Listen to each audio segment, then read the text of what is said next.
দুনিয়ায় তীব্র গরম আমাদের কি বার্তা দেয়, জাহান্নামের আগুন কেমন হবে, এই বিষয় সম্পর্কে আমরা সমসাময়িক বিষয় নিয়ে আজ খুতবার আলোচনা করার চেষ্টা করব ইনশাআল্লাহ বিতৌফিকিল্লাহ বিল্লাহ। প্রিয় সুধী, আমরা সকলেই জানি আমরা এখন প্রচণ্ড তাপদাহ, প্রচণ্ড গরমের মধ্যে আমরা আছি। আপনারা যারা মুরব্বী রয়েছেন, আমাদের থেকে বয়সে আরও বেশি, আমার মনে হয় আপনারা আপনাদের জীবনও এত গরম কখনো অনুভব করেন না। বৈশাখ মাস চলছে বাংলা মাস অনুযায়ী। এই বৈশাখ মাসে যদি এত খরতাপ হয়, তাহলে ভাদ্র মাসে কেমন রোদ পড়বে তা একটু ভাববার বিষয়, কল্পনাকর বিষয়। এই জন্য বর্তমান আবহাওয়া আমাদেরকে বার্তা দিয়েছে, আবহাওয়া অফিস, যে এই বছর বাংলাদেশে প্রায় ৪৫ ডিগ্রি সেলসিয়াসের উপরে তাপমাত্রা পড়বে। গতকালকে ৪২.২ মাত্রায় তাপমাত্রা পড়েছে রাজশাহী ওই পূর্ব অঞ্চলে। ওই অঞ্চলে শীতও বেশি, গরমও বেশি। ওই অঞ্চলের মধ্যে এত তাপমাত্রা পড়তেছে, আমাদের এখানে ঢাকায় গতকালকে ৩৮ থেকে ৪০ সেলসিয়াস তাপমাত্রা হয়েছে। আমাদের সারা বাংলাদেশে সলাতুল ইস্তিসকা, বৃষ্টি প্রার্থনার নামাজ হচ্ছে, কিন্তু বৃষ্টি আসছে না। মাঝামাঝি দু একটি জায়গায় বৃষ্টি হলেও তাপমাত্রা কমতেছে না। এই তাপমাত্রা হওয়ার কারণ কি? এর একটি মূল রহস্য কি? এর মূল রহস্য হচ্ছে জাহান্নাম আল্লাহ তাআলার কাছে আবেদন করেছিলেন, মালিক, আমরা তো একজন আরেকজনের ভিতরে ঢুকে যাচ্ছি, একটা আরেকটাকে খেয়ে ফেলছে। এর মানে হচ্ছে যে আমরা একজনের দ্বারা আরেকজন ক্ষতিগ্রস্ত হচ্ছি। তখন আল্লাহ সুবহানাহু ওয়া তাআলা এই জাহান্নামকে 2টা শ্বাস এবং প্রশ্বাস ফলানোর জন্য অনুমতি দিলেন। কয়টা? 2টা। একটা শ্বাস হচ্ছে গরমের শ্বাস, নিঃশ্বাস, আরেকটা হচ্ছে শীতের নিঃশ্বাস। জাহান্নাম যখন এই নিঃশ্বাস গরমকালে ছাড়ে, আমাদের উপরে এই গরমের প্রকোপ, গরমের প্রখরতা বৃদ্ধি পেতে থাকে। আবার জাহান্নাম যখন আমাদের মাঝে শীতের নিঃশ্বাস ছাড়ে, তখন আমাদের মাঝে এই গরমের শীতের প্রকোপ এবং শীতের যে একটি বিশাল আগ্রাসন, এই আগ্রাসন আমাদেরকে গ্রাস করে। তাহলে এক কথায়, এক বাক্যে বোঝা গেল, এই শীত এবং গরম আসে কই থেকে? জাহান্নাম থেকে। কই থেকে? জাহান্নাম থেকে। আল্লাহ তাআলা সূরা আলে ইমরানের 10 নম্বর আয়াতের মধ্যে আল্লাহ তাআলা বলেন, ইন্নাল্লাযীনা কাফারু লান তুগনিয়া আনহুম আমওয়ালুহুম ওয়ালা আওলাদুহুম মিনাল্লাহি শাইআ ওয়া উলাইকা হুম ওয়াকুদুন নার। দুনিয়ার মানুষ শুনে নিয়ে যাও, ইন্নাল্লাযীনা, ইন্না নিশ্চয় আল্লাযীনা যারা, ইন্নাল্লাযীনা কাফারু লান তুগনিয়া আনহুম আমওয়ালুহুম ওয়ালা আওলাদুহুম, নিশ্চয় যারা কুফরি করে, আল্লাহকে অবিশ্বাস করে, আল্লাহকে স্বীকার করে না, আল্লাহকে রব বলে মেনে নেয় না। আল্লাহ তাআলা বলেন, আমওয়ালুহুম ওয়ালা আওলাদুহুম মিনাল্লাহি শাইআ। দুনিয়ার মানুষ শুনে নিয়ে যাও, তাদের ধন সম্পদ, সন্তান সন্ততি, এগুলো আল্লাহ তাআলার কাছে কোনো কাজে আসবে না। দুনিয়ার ধন সম্পদ, সন্তান, টাকা পয়সা, অর্থ সম্পদ আল্লাহর কাছে কোনো কাজে আসবে না। এই দুনিয়ার মধ্যে বর্তমান টাকাওয়ালা আছে, সম্পদশালী আছে, ক্ষমতাবান ব্যক্তি আছে, কিন্তু গরমের তাপমাত্রা কমাবার মতো ক্ষমতা কারো? এই ক্ষমতাকার আল্লাহ তাআলা বলে, ইন্নাল্লাযীনা কাফারু লান তুগনিয়া আনহুম আমওয়ালুহুম ওয়ালা আওলাদুহুম মিনাল্লাহি শাইআ। এগুলো তোমাদের কোনো উপকার আসবে না। সন্তান সন্ততি, তোমার টাকা, তোমার পয়সা, তোমার জায়গা, তোমার জমিন, এগুলো কোনো কিছুই তোমাদেরকে উপকার করতে পারবে না। দুনিয়ার মানুষে শুনে যাও, ওয়া উলাইকা হুম ওয়াকুদুন নার। যদি তোমাদের ঈমান না থাকে, আল্লাহ তাআলা বলেন তারাই আগুনের ইন্ধন। আল্লাহ তাআলা জাহান্নামটাকের মধ্যে মানুষ এবং পাথর দ্বারা আগুনটাকে জ্বালিয়ে রাখবেন। মানুষ এবং পাথর হবে জাহান্নামের ইন্ধন। তাহলে ওই জাহান্নামটা কেমন ভয়াবহ হবে? যেই পাথরকে যদি তাপ দেওয়া হয়, পাথরটা ঘন্টার পর ঘন্টা পর্যন্ত তাপ তাকে ধরে রাখতে পারে। এই যে রাস্তার মধ্যে, আমাদের টাইসের মধ্যে, রাস্তার মধ্যে পা দিলে সাথে সাথে পা ফুসকা ফুটে যায়, গরমের চোটে পাটা জ্বলে যায়। এই যে প্রচণ্ড একটা গরমের তাপ, এই গরমের তাপ পাথর দীর্ঘক্ষণ পর্যন্ত ধরে রাখতে পারে। তাহলে একটা জাহান্নামের মধ্যে পাথর আর মানুষ হবে জাহান্নামের ইন্ধন, মানুষ হবে লাকড়ি, আর এই পাথরের উপর মানুষদেরকে আগুনের মধ্যে পোড়াবে। বলে না আউযুবিল্লাহ। এই দুনিয়ার সামান্যতম একটা সূর্যের তাপ আমরা সহ্য করতে পারি না, তাহলে আমরা কি করে ওই জাহান্নামের আগুনের তাপ আমরা সহ্য করব? এটা কি কোনো ভাববার বিষয়? এই দুনিয়ার মধ্যে অতি খরতাপ যেরকম আল্লাহর গজব, খরতাপটা কি? আল্লাহর গজব। আবার অতি বৃষ্টিটাও আল্লাহর গজব।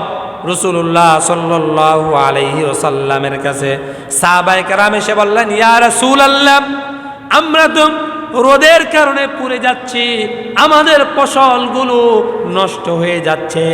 আল্লাহ রাব্বুল আলামিনের কাছে দোয়া করেন, আল্লাহ রাব্বুল আলামিন যেন আমাদের আপনার দোয়ার কারণে আমাদেরকে বৃষ্টি দেয়, আমাদের উপর বৃষ্টির রহম করে। রাসূলুল্লাহ সাল্লাল্লাহু আলাইহি সাল্লাম আল্লাহর দরবারে দোয়া করলেন, আল্লাহুম্মা সাইয়্যিবান নাফিআ, ও আল্লাহ এই জনপদবাসীর উপর আপনি রহম করেন, রহমতের বৃষ্টি দেন। তাহলে বোঝা গেল একটা বৃষ্টি হচ্ছে রহমতের বৃষ্টি, আরেকটা বৃষ্টি হচ্ছে গজবের বৃষ্টি। বৃষ্টি কত প্রকার? রহমতের, গজবের। যাদের সন্তান অথবা আত্মীয় স্বজন আপনাদের দুবাই আছে, দুবাই চিনেন আপনারা? গেছেননি কয়েকজনে? দুবাই চিনেন না? আরব আমিরাত, এটা হচ্ছে মরু অঞ্চল।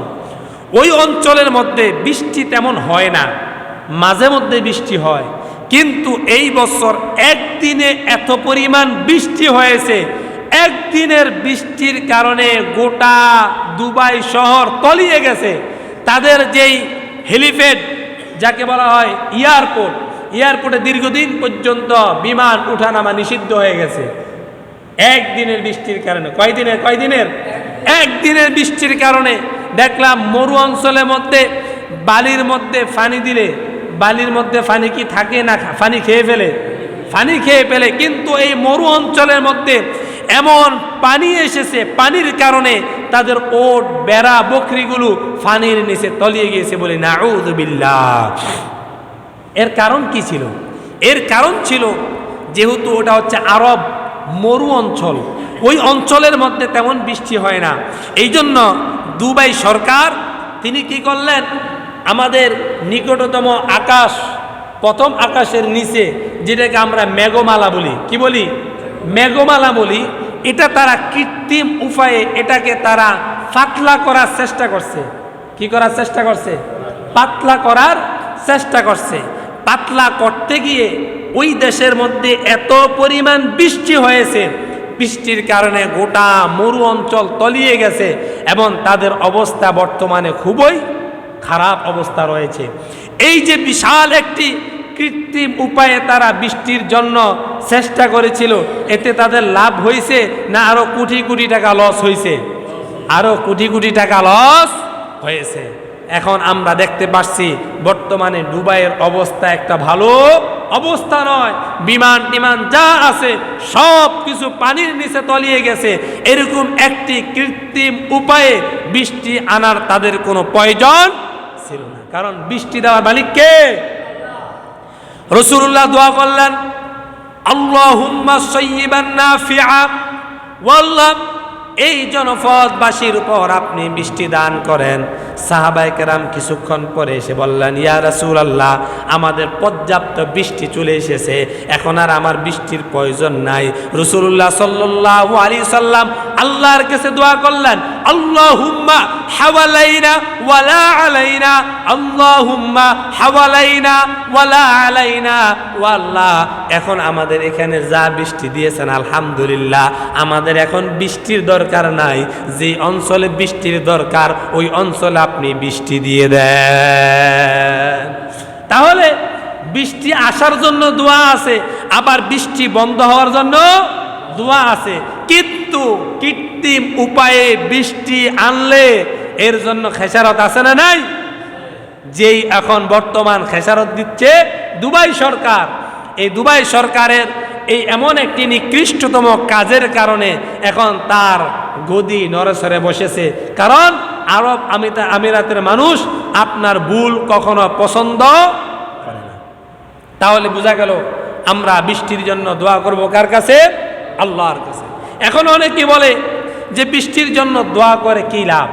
দোয়া করলে দোয়া কখনো বিফলে যায় না, দোয়া করলে কখনো দোয়া বিফলে যায় না, এই জন্য দোয়া করতে কোনো সমস্যা নাই। তবে এই বৃষ্টি খরতাপ আসার কয়েকটি কারণ রয়েছে।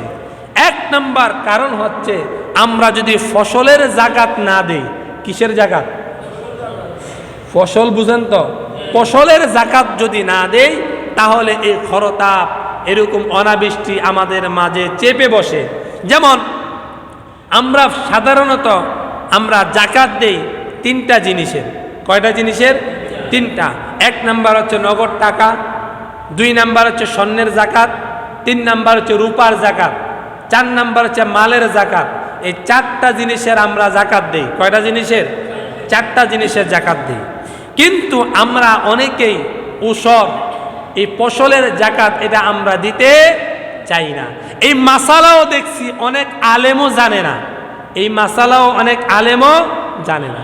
7.5 ভরি স্বর্ণ 20 মিসকাল এই স্বর্ণ পরিমাণের মালিক হলে আপনি জাকাত দিবেন, অথবা 200 দিরহাম অথবা 52 ভরি স্বর্ণ মানে 52 তোলা স্বর্ণ এই পরিমাণ আপনার অর্থ থাকলে আপনি জাকাত দিবেন, অথবা এর সমপরিমাণ আপনার যদি মাল থাকে আপনি জাকাত দিবেন।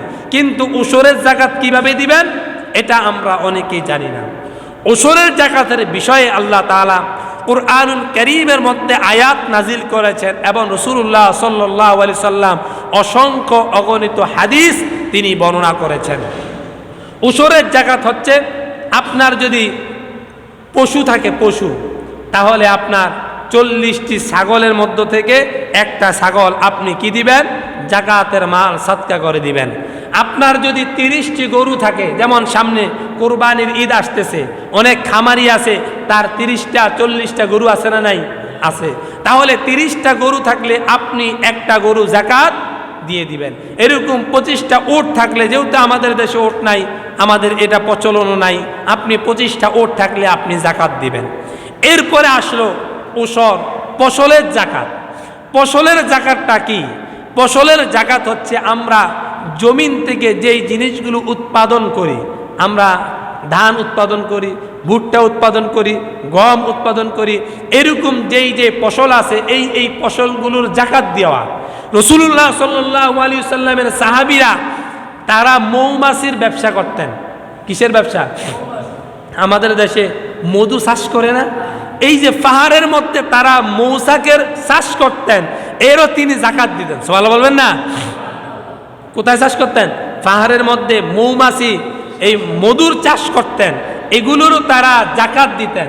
কিন্তু আজ দেখা যায় আমাদের ফসলের জাকাতের বিষয়ে আমরা অনভিজ্ঞ, আমরা এই ফসলের জাকাত দিতে চাই না। যেই সমাজের মধ্যে ফসলের জাকাত উঠে যাবে, উসর উঠে যাবে, ওই গ্রাম, ওই মহল্লায়, ওই দেশের মধ্যে আল্লাহ রাব্বুল আলামিন এরকম অনাবৃষ্টি চাপিয়ে দিবে। এখন উসর আমরা কিভাবে দিব? কি পরিমাণ সম্পদ থাকলে আমাদেরকে ওসর দিতে হবে?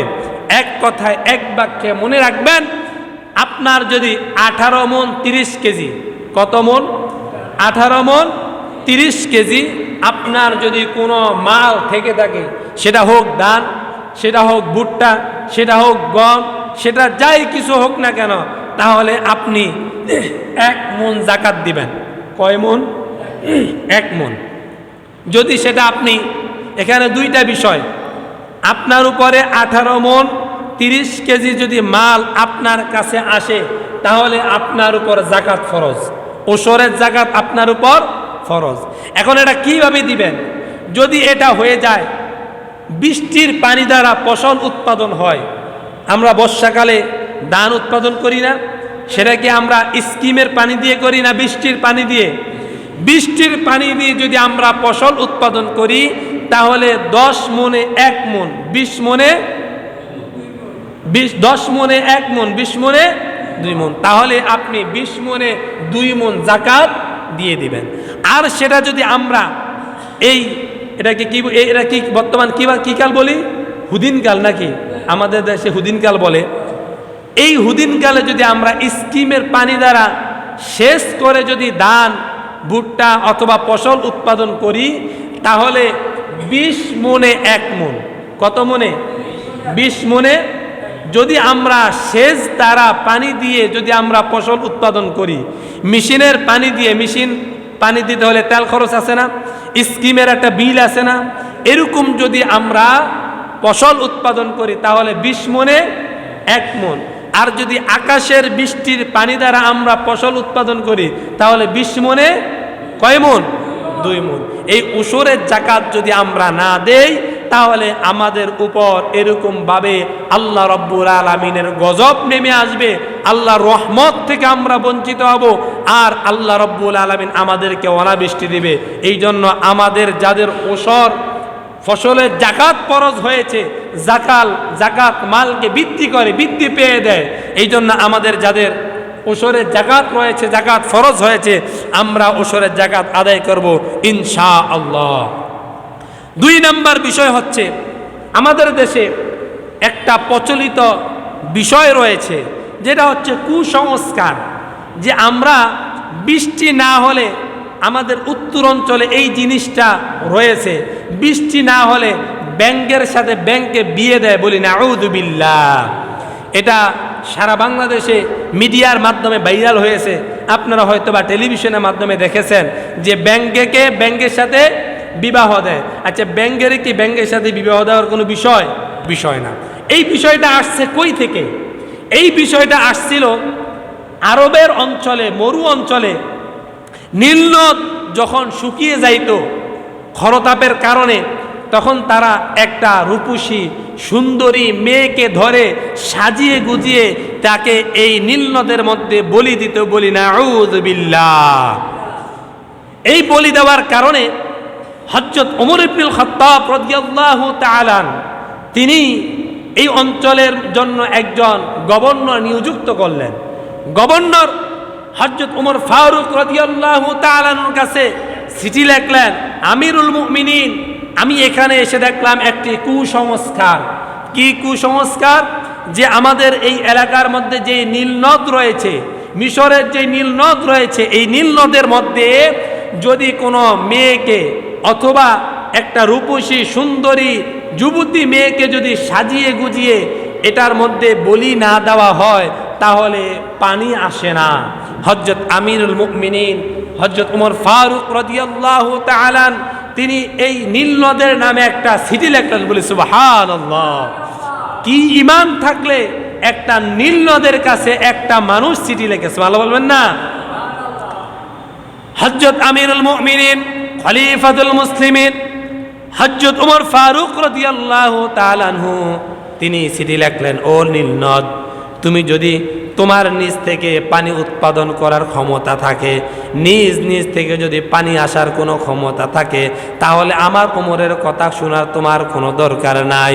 আর যদি তুমি আল্লাহ রব্বুল আলামিনের কুদরতে তোমার ভিতর থেকে পানি আসে, তুমি যদি আল্লাহর গোলামি করো, আল্লাহর হুকুম মান্য করো, আমি রাষ্ট্রপ্রধান ওমর চিঠি লিখে দিলাম, তুমি আল্লাহর নামে তোমার ভিতর থেকে পানির ফোয়ারা চালু হয়ে যাও। হযরত আমিরুল মুমিনিন খলিফাতুল মুসলিমিন ওমর ফারুক রাদিয়াল্লাহু তাআলা আনহু চিঠিটা যখন নীলনদের মধ্যে নিক্ষেপ করলেন, নীল নদের মধ্যে নিক্ষেপ করতে দেরি, নীল নদ থেকে আল্লাহর হুকুমে পানির ফোয়ারা চালু হইতে দেরি হয় না। এই জন্য আমাদের দেশেও সেই কুসংস্কার একের পর এক চলে এসেছে। আজ আমরা দেখলাম আমাদের দেশে ব্যাঙ্গের সাথে বিবাহ দেয় এই বৃষ্টির জন্য। বলি নাউযু বিল্লাহ। রাসূল দোয়া শিক্ষা দিয়েছেন, আল্লাহুম্মা সাইয়্যিবান নাফিআ, আল্লাহুম্মা সাইয়্যিবান নাফিআ। রাসূল আমাদের জন্য বৃষ্টি প্রার্থনার জন্য দোয়া শিক্ষা দিয়েছেন। বৃষ্টি প্রার্থনার জন্য কি করে নামাজ আদায় করলে আল্লাহ রব্বুল আলামিন আমাদের উপর বৃষ্টি দিবেন। এই জন্য আল্লাহ রব্বুল আলামিনের পক্ষ থেকে রাসূল আরবি সাল্লাল্লাহু আলাইহি সাল্লাম নামাজ শিক্ষা দিয়েছেন। এই নামাজের নাম হচ্ছে সলাতুল ইস্তিসকা। নামাজের নাম কি? সলাতুল ইস্তিসকা। আমরা সদা সর্বদা আল্লাহর কাছে যখন প্রার্থনা করি তখন আমাদের এই হাতগুলো এইভাবে আল্লাহ রব্বুল আলামিনের দরবারে উত্তোলন করি। কিন্তু সালাতুল ইস্তিসকার মধ্যে আমরা যখন নামাজ আদায় করি তখন আমরা এইভাবে হাতটাকে রেখে আল্লাহর দরবারে আমরা দোয়া করি, কারণ আল্লাহ রব্বুল আলামিন যেন আমাদের এখান থেকে উল্টে এইভাবে করে দেয়। তাহলে যিনি রহমত দিবে তিনি কে? আমার প্রিয় সুধী, এই জন্য এই ব্যঙ্গে বিয়ে, কুসংস্কার, এগুলো থেকে আল্লাহ তাআলা আমাদেরকে হেফাজত করুক। সকলে বলি আমিন। এগুলো হচ্ছে ঈমান ধ্বংস হওয়ার একটা চূড়ান্ত ফায়সালা। কারণ একটা মানুষ যখন দেখে ব্যঙ্গে বিয়ে দিলে বৃষ্টি হয়, সে কি আর আল্লাহর প্রতি ইয়াকিন থাকবে? আল্লাহর প্রতি ইয়াকিন থাকবে না, তার ঈমানটা নড়বড় হয়ে যাবে। এই জন্য এই কুসংস্কারের দিকে আমরা যাব না। আল্লাহ তাআলা এই কুসংস্কার থেকে আমাদেরকে হেফাজত করুক। সকলে বলি আমিন। প্রিয় সুধী, এই হচ্ছে 2 নাম্বার বিষয়। 3 নাম্বার বিষয় হচ্ছে এই যে রমাদান আমাদের মাঝ থেকে বিদায় নিয়ে চলে গেছে। রমাদান আমরা আলহামদুলিল্লাহ চমৎকারভাবে সুন্দরভাবে কাটিয়েছি, কিন্তু রমাদানের পর থেকে আমাদের দেশে এত খরতাপ, এত অনাবৃষ্টি। এর কারণ কি? এর কারণ হচ্ছে আমরা মাহে রমাদানে যেইভাবে আল্লাহ তাআলাকে ভয় করেছি, আমরা এই রমাদানের পরে আল্লাহ তাআলার সেই ভয় থেকে আমরা নিজেকে গুটিয়ে নিয়েছি। এই জন্য আজ আমাদের মাঝে এরকম খরতাপ, অনাবৃষ্টি শুরু হয়েছে। হযরত মূসা আলাইহিস সালাতু ওয়াস সালামের জামানায় হযরত মূসা আলাইহিস সালাতু ওয়াস সালামের কওমরা তার কাছে এসে বলল, ওগো আল্লাহর পয়গম্বর, দীর্ঘদিন পর্যন্ত বৃষ্টি হয় না, অনাবৃষ্টির কারণে আমরা অনেক অসুবিধার মধ্যে আছি। আপনি তো কালিম, আল্লাহ রব্বুল আলামিনের সাথে কথা বলার শক্তি আল্লাহ আপনাকে দিয়েছেন। মেহেরবানি করে আল্লাহ রব্বুল আলামিনের দরবারে একটু ফরিয়াদ করেন, আল্লাহ যেন আমাদেরকে বৃষ্টি দিয়ে ধন্য করে দেয়। হযরত মূসা আলাইহিস সালাতু ওয়াস সালাম বনি ইসরাঈলদের জাতিকে নিয়ে মাঠের ময়দানে গেলেন, আল্লাহর কাছে দোয়া করতেছেন। দোয়া করতে করতে এমন সময় হয়ে গেল, অস্থির হয়ে গেলেন, পেরেশান হয়ে গেলেন। বনি ইসরাঈলের লোকেরা বলল, মূসা তুমি না কালিম, আল্লাহর সাথে কথা বললাম, তাহলে এখন কি হলো? কেন তোমার কথা তোমার আল্লাহ শুনে না? হযরত মূসা আলাইহিস সালাতু ওয়াস সালাম আল্লাহ রাব্বুল আলামিনকে বললেন, মালিক রে, এরা তো আমার উম্মত, তোমার তো বান্দা, আমার উম্মত। তারা যদি ঈমান না আনে আমার কোনো টেনশন নাই, কারণ আমি তো তোমার নবী, আমাকে তুমি পাকড়াও করবা না। আমি তোমার কাছে আরজি পেশ করলাম, মালিক রে, আমি এদের বিষয়ে কিছুই জানি না। হযরত মূসা আলাইহিস সালাতু ওয়াস সালাম এই কথাও যখন আল্লাহ রাব্বুল আলামিনকে বলে দিলেন, আল্লাহ রাব্বুল আলামিন বলে দিলেন, মূসা রে, শুনে নিয়ে যাও, জেনে নিয়ে যাও, তোমার এই জাতির মধ্যে, এই গোষ্ঠীর মধ্যে এমন একজন লোক রয়েছে যে লোকটা নাফরমানি করতে করতে এমন অবস্থা হয়ে গিয়েছে, এখন সে আর আমার ইবাদত করে না, আমার দাসত্ব করে না, আমার গোলামি করে না। এই জন্য আমি আল্লাহ তাআলা তোমার দোয়াকে কবুল করি না। হযরত মূসা আলাইহিস সালাতু ওয়াস সালাম বললেন, মালিক আপনি আমাকে শুধু বলে দেন লোকটাকে, তার পরিচয় কি, তার নামটা কি, এখান থেকে তাকে আমি বের করে দিব। আল্লাহ তাআলা বলেন, মূসা রে, তুমি তো বলেছ তোমার উম্মত, আমার তো বান্দা, আমি আল্লাহ তাআলা এত সৌন্দর্য দিয়ে, এত রূপ দিয়ে, এত অবয়ব সুরত দিয়ে আমি আল্লাহ তাআলা মানুষ সৃষ্টি করেছি, দুনিয়ার মধ্যে আর কিছু সৃষ্টি করি না। আল্লাহ তাআলা বলেন, দুনিয়ার মানুষ শুনে নিয়ে যাও, والتين والزيتون وطور سينين وهذا البلد الأمين لقد خلقنا الإنسان في أحسن تقويم। এত অবয়ব সুরত দিলাম, এত সৌন্দর্য দিলাম, এই মানুষদেরকে আমি আল্লাহ তাআলা জাহান্নামে দেওয়ার জন্য সৃষ্টি করি নাই। এই মানুষদেরকে আমি আল্লাহ তাআলা অসম্মানী করার জন্য সৃষ্টি করি নাই। যদি আল্লাহ তাআলা এই দুনিয়ার মানুষদেরকে অসম্মানী করার জন্য সৃষ্টি করতেন, আমরা যে রাতে রাদারে গুনাহ করি, অন্যায় করি, পাপ করি, এগুলো আল্লাহ তাআলা মানুষের সামনে খুলে খুলে বর্ণনা করলে কোনো মানুষ আমাদেরকে সালাম দিত না, ঠিক না?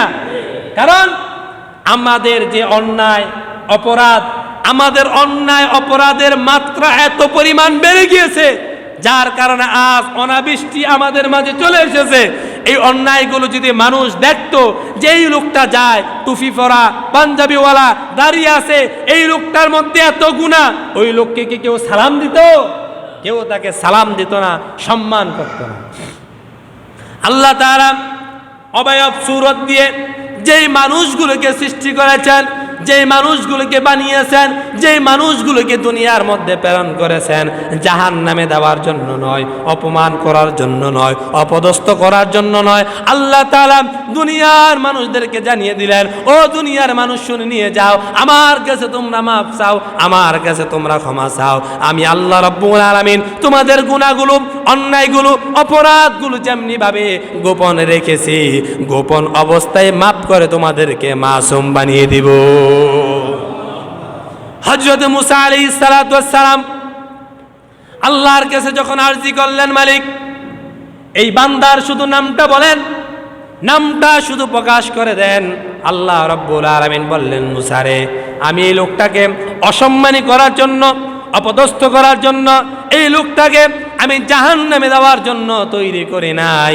তুমি শুধুমাত্র ঘোষণা দাও, তোমাদের মাঝে কে আছে অন্যায়কারী, কে আছে অপরাধকারী, কে আছে জুলুমকারী, কে এত অন্যায় করেছ, পাপ করেছ, তোমার কারণে গোটা দুনিয়ার মানুষগুলো কষ্ট পাচ্ছে।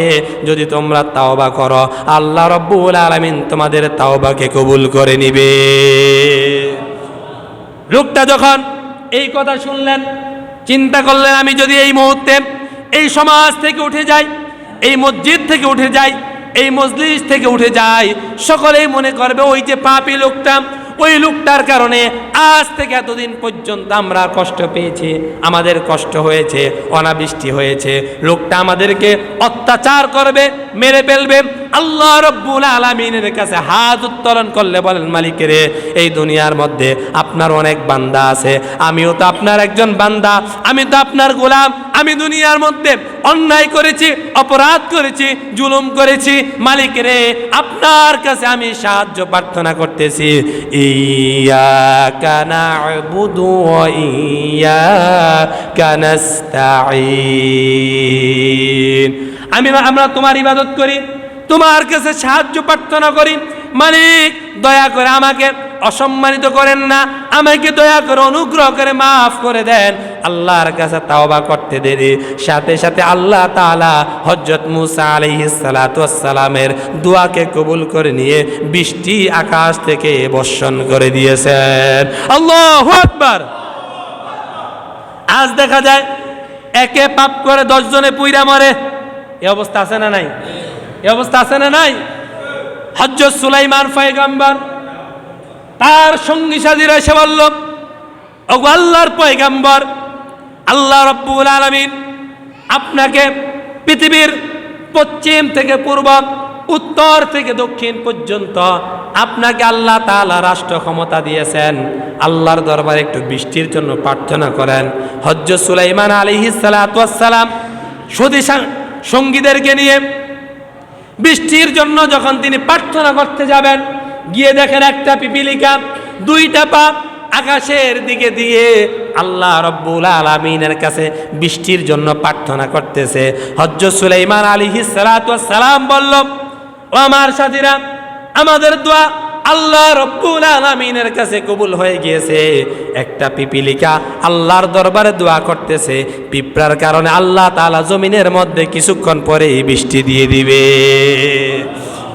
যে আল্লাহ তাআলা একটা পিপিলিকার দোয়ায় আকাশ থেকে বৃষ্টি নাজিল করতে পারে, যে আল্লাহ তাআলা একজন দুনিয়ার মধ্যে নিকৃষ্টতম পাপী, ওই পাপীর দোয়ার কারণে, তাওবার কারণে যদি আল্লাহ রব্বুল আলামিন আকাশ থেকে বৃষ্টি বর্ষণ করতে পারে, যে আল্লাহ তাআলা আমাদেরকে সবচাইতে উত্তম, সবচাইতে অবয়ব সুরত, সবচাইতে শ্রেষ্ঠ করে বনি আদম বানিয়েছেন, সে আল্লাহ তাআলার কাছে তাওবা করলে আল্লাহ তাআলা বৃষ্টি দেওয়ার ক্ষমতা আছে না নাই? কিন্তু আমরা তাওবা করতে জানি না, এই জন্য বৃষ্টিও পাচ্ছি না। আল্লাহ তাআলা বলেন, দুনিয়ার মানুষে শুনে নিয়ে যাও, এই দুনিয়ার মধ্যে একটা মামলা হলে পরে 50 বছর 60 বছর পরে ওই মামলার নথি ঘাটলে দেখা যায় তোমার নামটাও পাওয়া যায়, এত বছর আগে, এত সেকেন্ড আগে, এত মিনিট আগে এই লোকটা জেল খেটেছিল, তারপরে আজাদ পেয়েছিল। আমি আল্লাহ রব্বুল আলামিন এত রব, আমি আল্লাহ এমন রব, এমন প্রভু, এমন স্রষ্টা, এমন মালিক, দুনিয়ার মানুষ শুধুমাত্র তুমি তাওবা করতে দেরি, আমি আল্লাহ তাআলা তোমার উপর রহমত বর্ষণ করতে দেরি হই না। আল্লাহ নবী, বিশ্ব নবী মুহাম্মদুর রাসূলুল্লাহ সাল্লাল্লাহু আলাইহি ওয়াসাল্লাম একদিন জিবরাইল আলাইহিস সালাতু ওয়াস সালামকে প্রশ্ন করেছিলেন, ও জিবরাইল, আল্লাহ রব্বুল আলামিন এই দুনিয়ার মধ্যে কেমন রহমত বর্ষণ করে, কেমনি করে মানুষের উপর রহমত বর্ষণ করে? হাদিসে জিবরাইল, বিশাল লম্বা হাদিস, হাদিসের এক অংশ বলছি।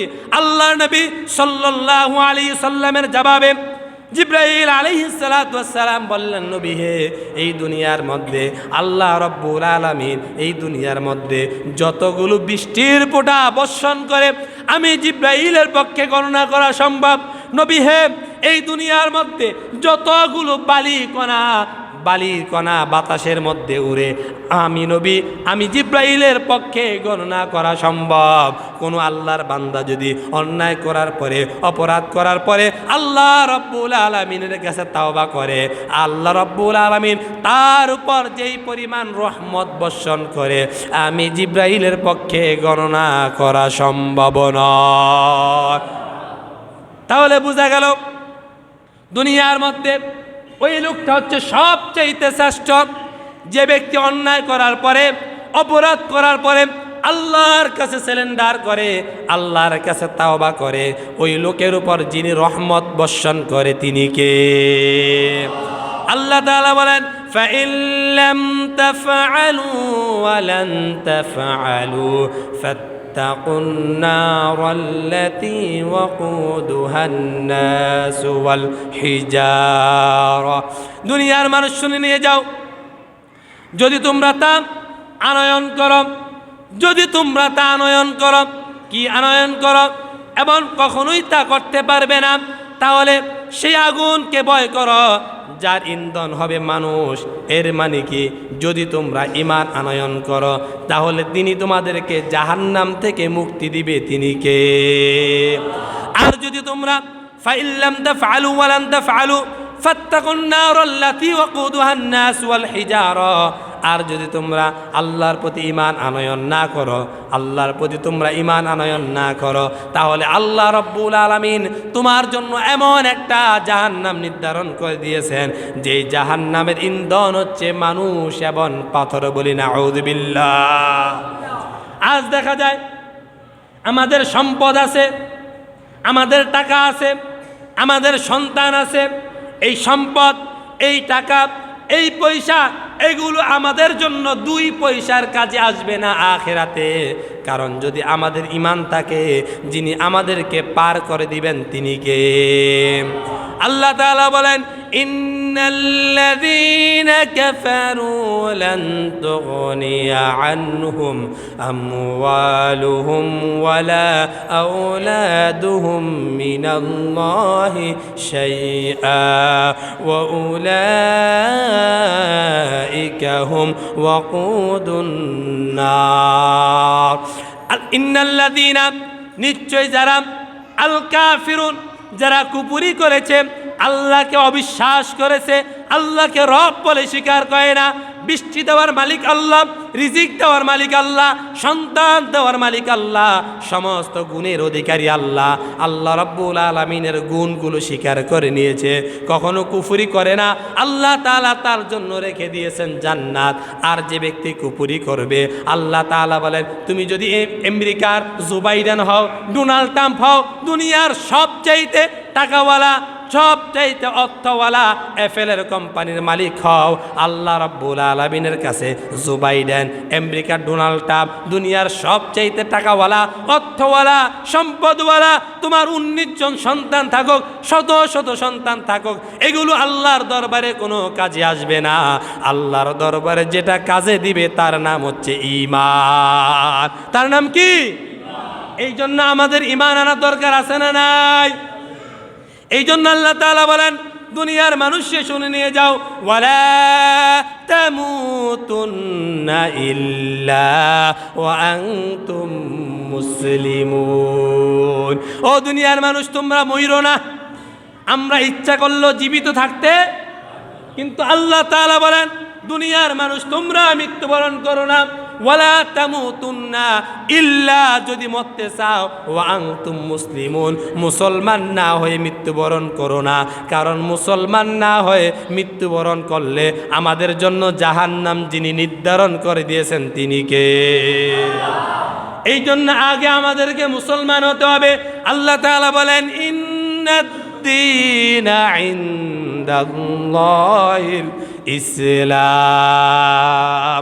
আমি তোমাদেরকে একটা দিন দিয়েছি, তোমাদের জন্য একটা জীবন বিধান দিয়েছি, একটা কোড অফ লাইফ দিয়েছি, যার নাম হচ্ছে ইসলাম। এই ইসলাম তোমাদেরকে যা করতে বলে তাই তোমরা করবা, আর যা নিষেধ করেছেন এগুলো থেকে আমাদেরকে ফিরানোর দরকার আছে না নাই? এই জন্য 1 নাম্বার আমাদের ইমানদার হতে হবে। কি হতে হবে?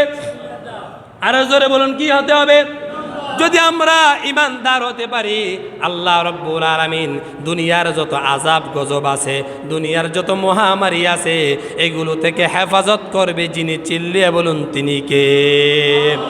আল্লাহ তাআলা বলেন দুনিয়ার মানুষে, এই যে দুনিয়ার মধ্যে আযাব আসে, দুনিয়ার মধ্যে গজব আসে, দুনিয়ার মধ্যে করোনা আসে, ব্লাড ফাঙ্গাস আসে, এগুলো এমনি এমনি আসে না। আল্লাহ তাআলা বলেন যারাল ফাসাদু ফিল বাররি ওয়াল বাহরি বিমা কাসাবাত আইদিন নাস। এগুলো হচ্ছে তোমাদের 2 হাতের কামাই করা। আমাদের কয় হাত? এই 2 হাতের আমরা যে অন্যায় করি, অপরাধ করি, অত্যাচার, জুলুম, নির্যাতন করি, এর কারণে যিনি আযাব গজব দেন তিনি কে? তাহলে বোঝা গেল এই আযাব গজব এমনি এমনি আসে না। আমরা যারা জনপদবাসী রয়েছি, আমাদের স্বৈরাচার, অত্যাচার, নির্যাতন, জুলুম, অপরাধের কারণে যিনি আমাদের মাঝে গজব দেয় তিনি কে? আল্লাহ তাআলা এরকম আযাব গজব থেকে আমাদেরকে, আমাদের জাতিকে, আমাদের রাষ্ট্রকে হেফাজত করুক। সকলে বলি আমিন। আমা তৌফিক ইল্লা বিল্লাহ।